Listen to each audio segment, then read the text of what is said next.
Hey everyone, I'm Dr. Drew Sinatra, and I'm with my wife today, Dr. Brianna Sinatra. Hello. And we wanted to share with you some simple home cleaning recipes that you can make, some all-purpose cleaners that are chemical-free, simple to use, simple to make, and also cost-effective. And we've done a quick search, and we were, not surprised to find that many of these name brand products out there that you buy in the store, they're heavily laden with chemicals that may be affecting your health. This is important, especially to us, having young kids in the home, even something like spraying down the windows.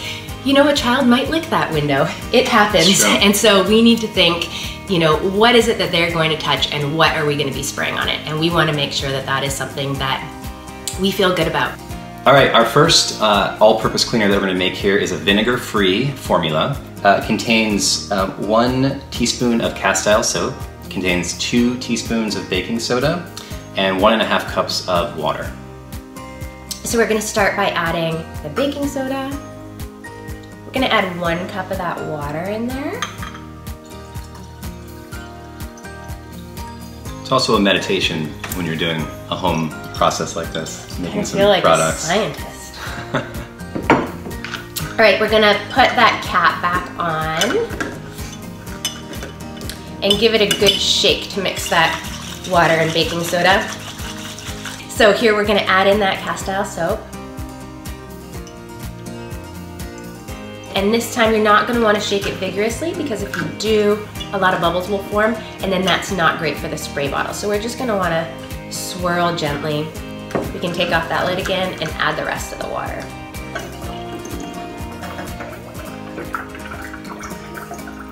So there you have it, folks. There's a simple at-home all-purpose cleaner that you can make without vinegar. Now it's time to make our second all-purpose cleaner here. This one contains vinegar in it, and the reason we included one that has vinegar versus one that doesn't have vinegar is some people don't really like that vinegar smell. The ingredients in this one are 1/2 cup white vinegar, 2 tablespoons of baking soda, and 10 to 15 drops of an essential oil. That can be a lavender, that can be a tea tree, it can be a lemon or lime, it can be thyme, rosemary. It's essentially limitless in terms of how many essential oils or different ones that you can use. So have fun with experimentation with it. And then of course there's some water that we're gonna add to it as well. All right, so we're gonna start off by adding the vinegar first. And we want to add the essential oil to the vinegar because this helps to emulsify the essential oil into the solution. Add a little bit of water. As we've found from experience, you actually want to add more than a little bit of water. And I do recommend you do this with your kids because it's a fun activity to do with your kids. Kids love this kind of stuff. If you want to make it a little more exciting, don't add as much water and you'll get a pretty awesome volcano effect. If you want to tone that down a little bit, add a little bit more water before you add the baking soda. Our baking soda. Add the rest of your water to get the rest of that baking soda in there. Ooh, see? There it Even is. with just a little bit It's a of water 6th grade left. science experiment. Yeah.